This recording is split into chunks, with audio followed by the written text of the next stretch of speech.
everyone. This is our first attempt at online math. We are going to do lesson 7.9 today.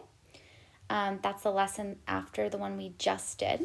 So in order to get ready for this lesson, you're going to need your math journal, and you're also going to need a pencil. And finally, you are going to need your fraction cards that I sent home with you in your folder on Thursday. So once you have your math journal, I'd like you to turn to page 240.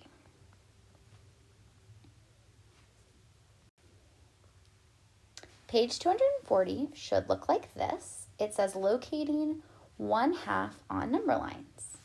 So I'd like you to go ahead and try the math message on your own. It says, the whole is the distance from 0 to 1. Label 1/2 where you think it should go on the number line. Share your thinking with a partner. You can share it with yourself. That's okay. Take a moment to label where you think 1/2 should go.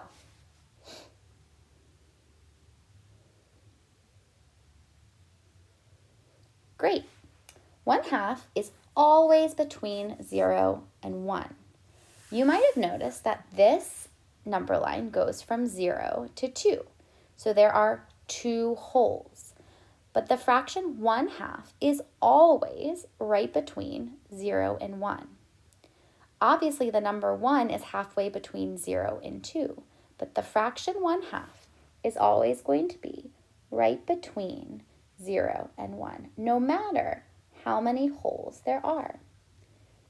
I could keep counting by 1/2. I could go 0 halves. Let me get a smaller pen here. I can have 0 halves, 1/2, and then when I get to 1 whole, that's also the same thing as 2 halves. And then I hit 3 halves. And when I hit 2 wholes, I now have 4 halves. Go ahead and record those fractions that I just wrote on your number line too.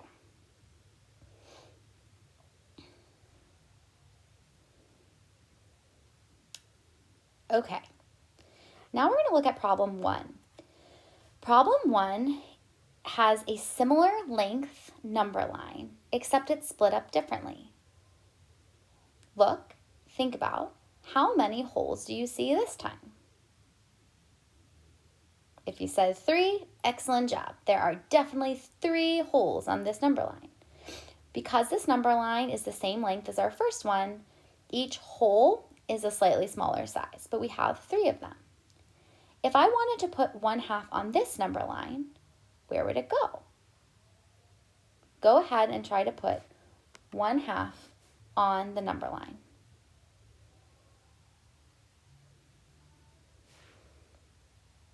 Great. Just like last time, 1/2 is always between 0 and 1. So I would write 1/2 between 0 and 1. And I can keep counting by halves just like last time. Go ahead and fill it in with me. 0 halves, 1/2, 2 halves, 3 halves, 4 halves. Oopsie, that didn't look good. 5 halves, and 6 halves. Great. Finally, go ahead and try to put 1/2 on this last number line for number 2. This time there are 6 holes, so the holes are even smaller. But think about if that actually impacts 1/2, or is it going to be in the same place?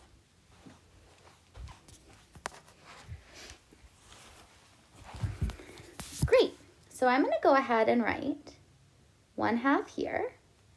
Then we have 2 halves, 3 halves, 4 halves. You guys can do the same thing while I'm doing this.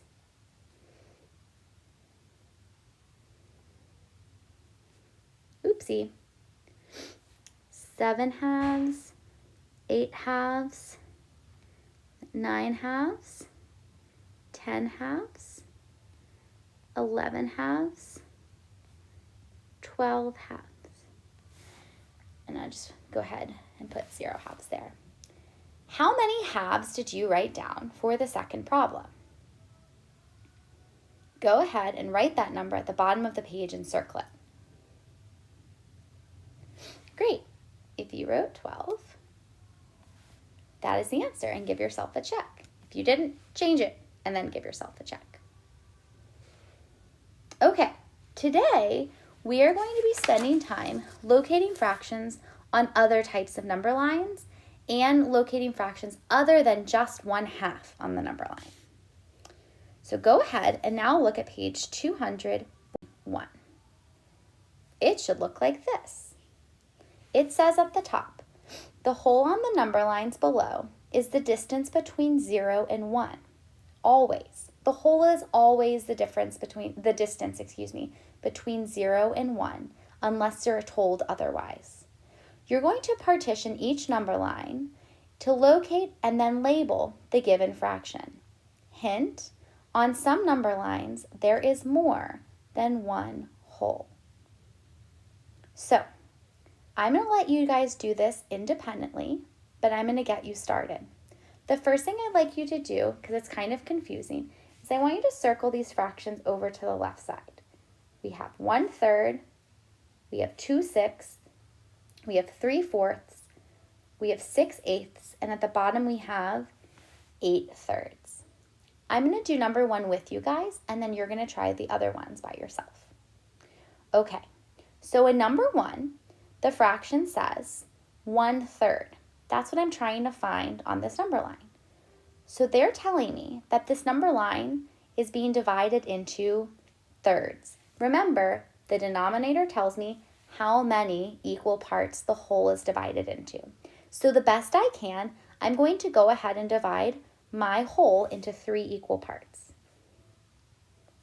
Notice that I have 1, 2, 3 wholes. Okay, now I'm going to go ahead and label and locate 1/3. Well, 0 is going to be 0/3, and then I have 1/3, and then I have 2/3, and finally I have 3/3. And then I'm going to put a big dot on 1/3 because that's what they wanted me to find. You're going to do the same thing for numbers 2, 3, and 4. In number 2, you're dividing your whole into 6ths.